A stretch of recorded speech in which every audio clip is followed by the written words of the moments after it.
আসসালামু আলাইকুম। আজকে আপনাদের সাথে একটা গল্প শেয়ার করব।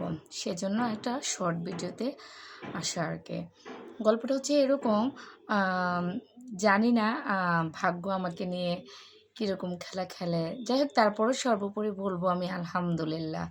সব কিছুর জন্যই আলহামদুলিল্লাহ। প্রত্যেক বছরে আমি যতদিন যাবত থেকে অনলাইন প্ল্যাটফর্মে কাজ করা শুরু করছি, কতটুকু পারছি সেটা ফ্যাক্ট নয়, বাট আমি কাজ শুরু করা থেকে এখন পর্যন্ত যতবারই ঈদের কাছাকাছি আসলেই আমার মোবাইলটা ব্যাস প্রবলেম দেখা দিবেই জানেন। আমার হয় মোবাইল নষ্ট হয়ে যাবে, না হয় মোবাইল চুরি হয়ে যাবে, না হয় ভেঙে ফেলবে। এবার আমার আরিস হাত থেকে পালায়, ব্যাস মোবাইলের ডিসপ্লেটা পড়েই গেছে। তাহলে বলেন তো এটা আমার সাথে কি হচ্ছে? তারপরেও বলবো আলহামদুলিল্লাহ। যাই হোক, যে কারণে আমি এখন ভিডিওতে আসা, যে আমি হয়তো এই কয়টা দিন হয়েছে, তো প্রায় ৮-৯ দিন হয়ে গেল আমি ঠিকমতো ভিডিও আপলোড করতে পারতেছি না, রিলস আপলোড দিতে পারছি না, ছবি দিতে পারতেছি না, কিছুই না। আশা করি আমার আপুরা এবং ভাইয়ারা কেউই কিন্তু ভুলে যান নাই, তাই না? ভুলে যাবেন না, প্লিজ পাশে থাকবেন। আমরা কিন্তু খুব শীঘ্রই আপনাদের জন্য নতুন প্রোডাক্ট নিয়ে, নতুন ভিডিও নিয়ে লাইভে ইনশাল্লাহ যেভাবেই হোক আমরা আপনাদের সাথে আবারও কমিউনিকেশানে চলে আসব। ওকে, সো কেউই কিন্তু প্লিজ ভুল বুঝবেন না এবং দূরে চলে যাবেন না। এশা প্যাশনের পাশেই সবাই কিন্তু থাকবেন, এই আশা করি আপনাদের কাছ থেকে সব সময়। আপুরা প্লিজ, ভাইয়ারা আমার ফ্যান ফলোয়ার যারা আছেন সবাই পাশে থাকবেন আশা করতেছি। আমার প্রবলেমটা তো আপনাদের সামনে আমি তুলেই ধরলাম, তাই না?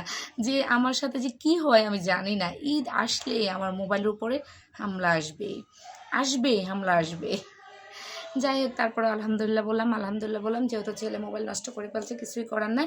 আর যে তৎক্ষণাৎ আমি একটা মোবাইল কিনে ফেলবো কিংবা এটাকে ঠিক করে ফেলবো সেই এটুকু ছিল না, যেহেতু ছিল অনেক ঝামেলা ছিল আর কি। ঠিক আছে, যাই হোক, সর্বোপরি আমি ট্রাই করব ধরেন আজকে থেকে, ইনশাল্লাহ আজকে থেকেই আপনাদের সাথে নিত্য নতুন ভিডিও আপলোড করার জন্য কিংবা লাইভে আসার জন্য। লাইভে আমার সবসময় আসা হয় না আপনারা জানেন যে আমি সব কিছু মেনটেন করে তারপরে আপনাদের সাথে আমি অনলাইনে কাজটা করি, যেহেতু আমি গৃহিণী। সর্বোপরি সবার আগে হচ্ছে আমি গৃহিণী, আমি মা, আমার সন্তানদের মা। সো এই সব কিছু ম্যানেজ করে এসে তারপর আমি আমার বিজনেসের দিকে মন দিই আর কি। দুটোকেই আমি সমানভাবে দেখি, বিজনেস, সংসার সব কিছুই। তারপরে যাই হোক, সব কিছু মেনটেন করে আলহামদুলিল্লাহ যদি আমি লাইভে আসতে পারি আসবো, না হলে আপনাদের সাথে আবারও শর্ট ভিডিও, রিলস ভিডিওতে দেখা হচ্ছে।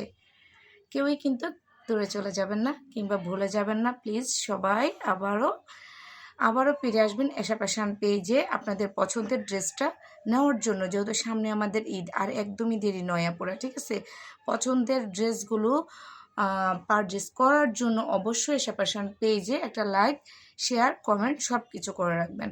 তাহলে আজকের মতো এখানে বিদায় নিয়ে নিচ্ছি। Bye bye.